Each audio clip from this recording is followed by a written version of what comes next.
Hello everyone, good morning. Welcome back to my another daily blog. তো কেমন আছো তোমরা সবাই? আশা করি ভালো আছো। আমিও অনেক ভালো আছি। তো আজকে সকাল সকাল উঠে পড়েছিলাম।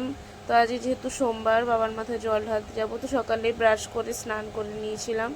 তো স্নান করার পরে প্রথমে আলতা পরে নিয়েছিলাম, কারণ এই দিনের এই কাজগুলো প্রথমেই ম্যান্ডেটারি।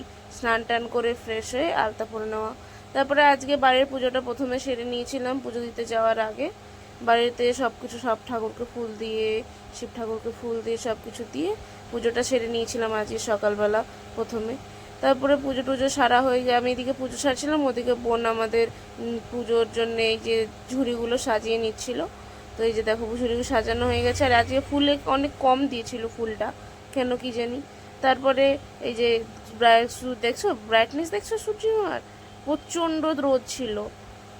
তো চলে গেছিলাম এই যে মন্দিরে, গিয়ে পুজো দিয়ে দিয়েছিলাম। আর পুজো দেওয়ার সময় না একটা জিনিস ঘটে, পুজো দেওয়া আমাদের জল টল ঢালা হয়ে গেছে, পুষ্পাঞ্জলি দেওয়ার টাইমে কারেন্টটা চলে গেছিলো। আর ওটাই এমনি রিয়েলে চোখের সামনে দেখতে এত সুন্দর লাগছিল যে কি বলবো।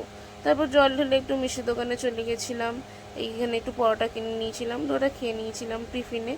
তারপরে দুপুরবেলা এখানে আমি সব ফলগুলো কেটে নিচ্ছি। মা বলছে যে এই যে সব এতগুলো ফল আছে, এগুলো সব তুই দুপুরবেলা খাবি, এই হচ্ছে ফলগুলো কি এমনি এমনি পড়ে থাকবে। তবে আমি আমাদের জন্য আমার বোনের জন্য ফল কেটেছিলাম, মা বাবার জন্যও কেটে দিয়েছিলাম। তো ফল কাটা হয়ে যাওয়ার পরেই ফলটা খেয়ে নিয়েছিলাম। আজকে তেমন কিছু আর করিনি। তো রাতে ডিনার করেছিলাম, ডিনারে সবুজ মুখ সিদ্ধ খেয়েছিলাম। তো আজকের মতো এতটাই। ভিডিওটা ভালো লাগলে লাইক, কমেন্ট, শেয়ার আর আমার চ্যানেলটাকে সাবস্ক্রাইব করে দিও। আর এরকমই ভিডিও দেখার জন্য পাশে থেকো। দেখা হচ্ছে নেক্সট ব্লগে। টাটা।